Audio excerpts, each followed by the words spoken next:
So the WNBA has a chief growth officer, and yeah, safe to say they are pretty damn happy with the old Caitlin Clark effect. Before we get on to, if you guys are new to the channel, subscribe.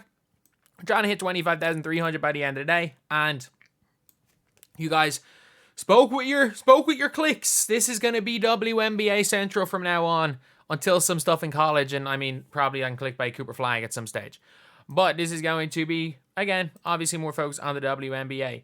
But if you can see right here, again, this is the WNBA Chief Growth Officer, Collie Edison.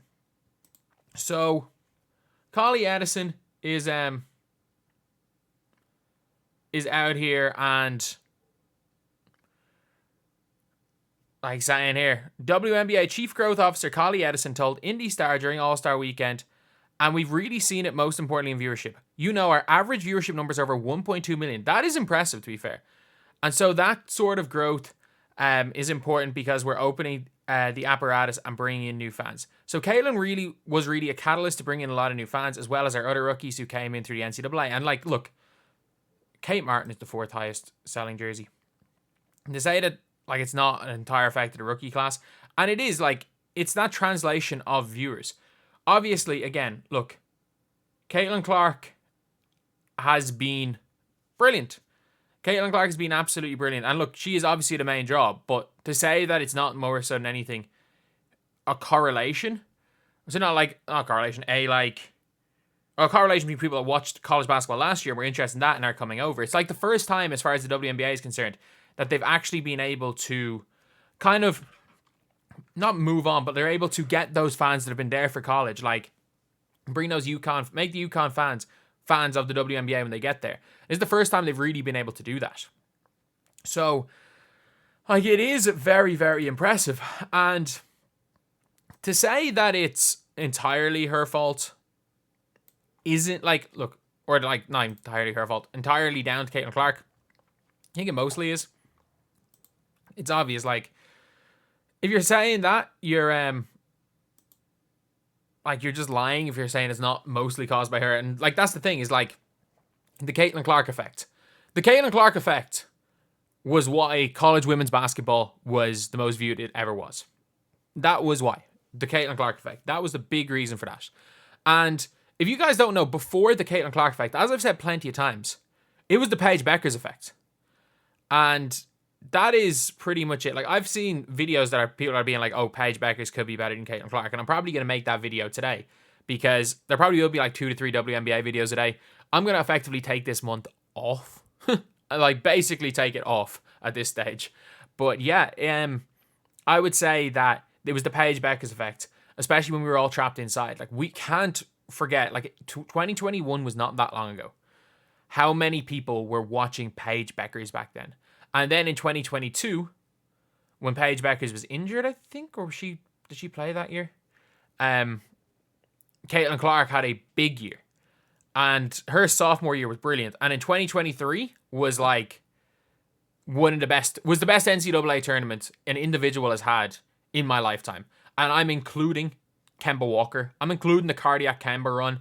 I'm including, I'm trying to think who else had unbelievable runs in my lifetime, like individually. Kemba Walker probably was the best. Actually, Shabazz Napier had a ridiculous run. But other than that, early 2010s, no individual player, like good teams won. In the 2000s, not that I can think of, but we've never seen a player will their way to a win like Caitlin Clark did. Will their way to wins. And we saw, like, again, the improvement of Raven Johnson the second year is a big reason why they won. But Caitlin Clark was able to effectively double team Cardoso and Aaliyah Boston and not guard Raven Johnson. So, like, we saw her drop multiple 40-point games. And her passing was also ridiculous. The 2023 run was the kickstart of women's basketball. Because the 2024 college season became the most viewed college season ever. And now the WNBA is the most viewed. And it is because of the Caitlin Clark effect. The Caitlin Clark effect is a big reason why. Again, there are people that knew Angel Reese. Obviously, she's a bit different because she had a social media following. But it's a big reason why Cameron Brink is as hyped as she is. It's a big reason why Kate Martin is as hyped as she is. Heck, the person who has benefited most from the Caitlin Clark effect is A'ja Wilson. A'ja Wilson goes into those conversations because she's so much better than her contemporaries. She might go into those Serena Williams conversations where when people, especially, like when people will say who's the best basketball player in the world, some people might throw in the name A'ja Wilson. Because I saw a list of top 100 greatest athletes and had Serena Williams at number 2. And it had none of Federer, Djokovic, or Nadal in the top, maybe one of them, in the top 10, when it's like no circumstances whatsoever for the totality of their careers did Serena Williams have a better career than Novak Djokovic. But especially because she was American, in tennis it's almost seems like the men's and the women's are on equal footing, whereas the gap is not quite as big in basketball as far as their ability goes, but it's still huge. Like prime Djokovic would be prime Serena, 6-love, 6-love, 6-love, and that's not a knock on prime Serena. She's the best. She's the greatest female tennis player ever. But you're seeing that now. There's no player that's benefited more from it than Caitlin Clark, and I think the WNBA are real, or not Caitlin Clark, than A'ja Wilson, because A'ja Wilson gets none of the hate. She gets none of the hate, and she doesn't have to deal with it. And the one thing I will say with all these WNBA players is, as much abuse as they get on this app, that's all it is. When there's more eyes on you, you're gonna get abuse. Like even in this industry, like,